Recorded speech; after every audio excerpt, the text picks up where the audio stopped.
Well, we should talk about the Thunder Rosa match because that's what everybody wants to talk about. The match was really great. It had like everything that I hate in a wrestling match, from the thumbtacks to, just bullshit and blood and everything. But it was the end of a grudge, and it was billed as a lights out match. And AEW has a thing of what they want lights out matches to be, and that is the blow off of the feud, like the cage match or the death match or whatever it was before. The lights out match is the specialty. They're going to do it like, I think this is the second or the third one that they've done. I think it's the second. This would be the third because there was also one on Dark. Is that the one with Kenny Omega and Joey Janela? Yeah. Okay, so it's the third one that they've done. The first, the Kenny Omega and Joey Janela match was really just a straight match, but you did table breaks and things like that. The second one was the Kenny Omega and John Moxley match that was insane, and then this one, which was also insane. But it's one of the best women's matches probably ever in the United States. I would probably say, as far as memorable, I would say, it's going to go down as number 1 or 2. As far as like just being great match, top 2 or 3. Anything. It wasn't as pretty as the Jumping Bomb Angel stuff was in the 80s, but it was better. It was more compelling. And just freaking awesome stuff. I thought this entire show, this may be an unpopular opinion, was one of the best Dynamites that they've ever done.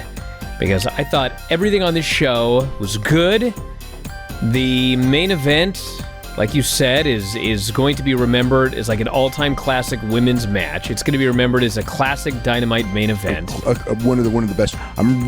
Here's the thing. Well, hold on, let me finish up. Okay. So, on top of that, you also had the follow-up to the MJF turning on Chris Jericho deal. Okay, the MJF promo was out of this world great. Well, so here's the thing. That was a great angle last week, and it needed a great follow-up promo. And MJF is a great promo, and he's done a million great promos.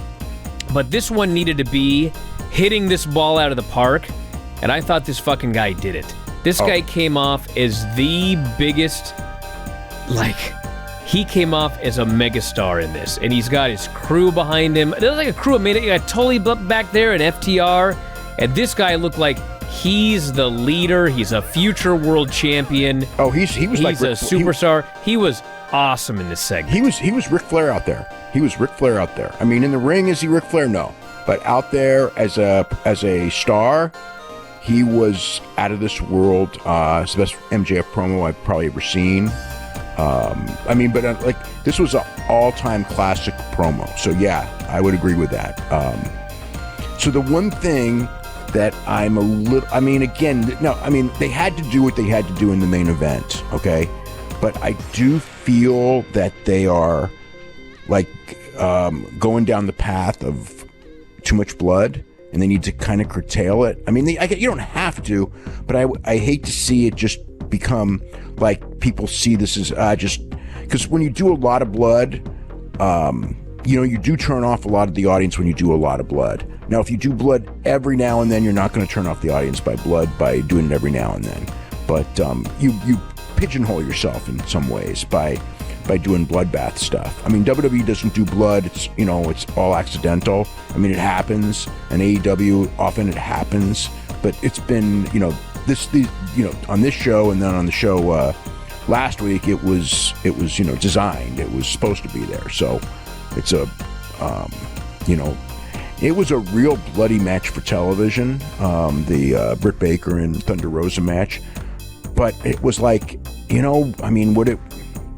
it was designed to be that way, but I just, all the stuff that they did, it's like, I hope that they don't do it again for a long time, as great as this match is. Like, this is WWE, they wouldn't do the blood, but all the other stuff, because if everyone's talking about, they'll do it over and over and over again. And this stuff is best done rarely, especially the thumbtacks, because that gets, everyone overdoes the thumbtacks.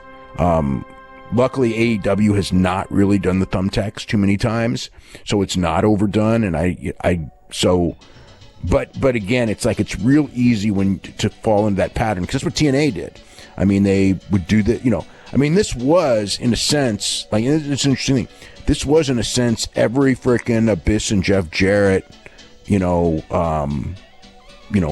type of main event that TNA did all the time. I think this was more intense. I think some of it is because it was women and you don't see it with women, so it's a lot more shocking and impactful. But I mean, it's like it did feel weird to me because I'm watching this going like, between the breaking of the tables and everything like that, and the blood and the thumbtacks. It's like, I've seen lots of matches like this, and it's unique here because it's women doing it. But like, if two guys were doing this match, it would probably still be a real good match this time. But like I said, like Abyss and Jeff Jarrett did this stuff constantly, and it turned into and even the Dudleys and whatever. It turns into not such a good match when you see it too often. When you just rely on the blood and you rely on the thumbtacks and the shock value goes away, and then you got to bring in broken glass, which makes it worse and everything. But they haven't done that yet, so. I'm just saying that this is kind of like a warning of you don't want to. Everyone's going to rave about the match, and they should because it was great, but it's not something that you want to repeat because then you will, it'll lose its impact, and you can lose the audience. Now, I mean, it's going to be interesting to see how this does because it is something like it is different. You really don't have. Yeah, you don't really these days have a lot of thumbtacks on free television matches. And it might be the main event, unless they do, something with the Inner Circle.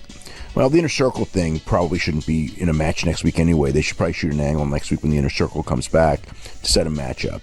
But I think that with Omega and Sydal, it's like, it might be an incredible match, but Matt Sydal has not been pushed to the level to where it's like this, great marquee match, so to speak, where people are going to look at it and just like really anticipate it. I mean, they're just going to kind of look at it and go, it's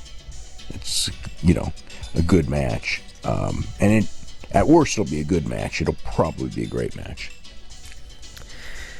The main event, lights out, anything goes, Britt Baker versus Thunder Rosa. Before I go into all my praise for this match, I do have one thing I have to say. And that is that there needs to be a rule, please, that Vicky Guerrero and Rebel are never allowed to hit anybody ever again. The very first spot in this match is Rebel hits Rosa with this crutch shot. It is the weakest, lamest looking shot you've ever seen. I was just like, oh my god. Thankfully, it was all uphill from there. So they set a low standard here with this first spot. But anyway, so they start brawling all over the place. Hikaru Shida's watching backstage, and they brawl in the crowd. They're throwing chairs at each other. They're doing a curb stomp on the steps. Britt throws all these chairs into the ring. Thunder comes up bleeding from the curb stomp.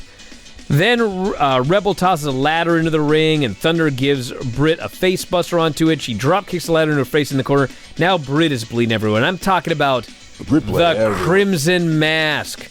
She's leaking blood all over the place, and her face. And they do a DDT onto a chair, another curb stomp onto a chair. Britt gets thumbtacks. They're fighting back and forth with these thumbtacks. Rose ends up drop-kicking Rebel off the apron, and she goes through a table on the floor, so she's dead. Britt takes a big powerbomb onto the thumbtacks. She kicks out. Tries to lockjaw on the thumbtacks. Rosa rolls her backwards into the tacks for the break. They start fighting up on the apron, and finally Thunder grabs her. She hits a Thunder Fire driver off the apron through a table to the floor, which looked brutal, by the way, and gets the pin. So this will be remembered, like I said. It'll be remembered as a classic Dynamite main event. It's one of the greatest women's matches in this country's history. Ever in this country. I mean, absolutely. It was fantastic. And they killed each other, and thumbtacks, and blood, and, I mean, what more do you want? Lights out match. They gave you more than you were expecting. Because you know what? I was expecting chairs, and some tables, and some ladders. I was not expecting double juice, nor was I expecting thumbtack spots. And so, in fact, they over-delivered on what I was expecting here. Yeah, well, it was a lot better than I would have ever imagined. I thought they both came across as superstars. See, I didn't think it was going to be this good, but you know what? I knew it would be good. When they Thunder Rosa is, well, let me make my point really here. Good wrestler. So when they and Britt has improved a lot. Yes, but when they announced the Shaq match, okay, when they announced it was going to be on TV, and it was going to be on a live show and not a tape show, that's when I kind of figured out. I was not expecting the match to be good, but when I figured out that they were doing it live, I thought they must know something that, like, I don't know. And in fact, they did. And so this, being the main event of the show, announced in advance as the main event of the show, that's when I figured this match is going to be like the match everyone's going to be talking about. And it was. Well, it had to be. They had to deliver. Because you had a lot of good wrestlers on the show. I mean, you had the Phoenix match scheduled. You had the Good Brothers and Moxley and Kingston scheduled. You had the opener, the Cody Rhodes and Penta. So, like, the fact that they put this in the main event, the main event is supposed to be like the best match on the show. So, in theory, well, putting it in that position, that's when I figured this is going to be a really good match. But the lights out, see, the idea, and they'd been building for this for like, I don't know, 5-6 months. The idea was always to blow them off in a lights out match. And because of the nature of how they book, the lights out match always, even if there's a world title match, the lights out match always goes on last because the idea is the regular show is over and this is the unsanctioned match. Now, for a pay-per-view, it sort of makes sense. For TV, it's kind of like, okay, the regular show's over with 30 minutes to go, and now we're going to have another match, but that's trivial. It's like, whatever. But yeah, it has to go on match because you have You can schedule an unsanctioned match. It's just unsanctioned. It's lights out. Show's over. But it's still during our TV time. I don't find that hard to believe. I mean, I don't worry about it. It'd just be nitpicking, you know, to go that deep and go like, well, you know, whatever. But in theory, the way they do it, the lights out match has to be last on the card. And also, here's the other thing: if the lights out match is going to be their specialty match that they do once a year, and it's the blow off, and it's the protected match where you don't have all kinds of fucked up stuff like everybody does to ruin cage matches and things like that used to be the big blow off match.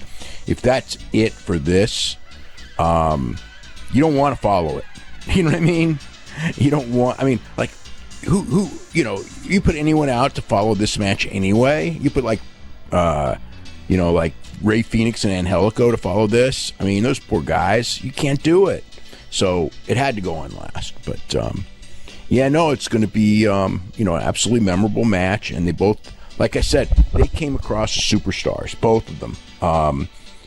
You know, Britt's really come into her own as a heel ever since the knee injury. But I mean, she's honestly, you know, with the exception of like, I mean, who comes across more like a superstar now than Britt Baker? I mean, I don't think Asuka does. I don't think Bayley does. Banks maybe. You know, she's probably still a better wrestler than what she is. I'm staying off your timeline tomorrow. Oh, yeah. Oh, I know why people are going to be mad I didn't say Alexa Bliss. Oh, God. Well, I mean, just any of those names, you're going to get it. I don't care. She came across better than... When was the last time a woman in WWE came off this good in a match? On the main roster? Been a long time. You're going to have to go back, even on NXT. You're going to have to go back. You're going to have to go back to... 2016.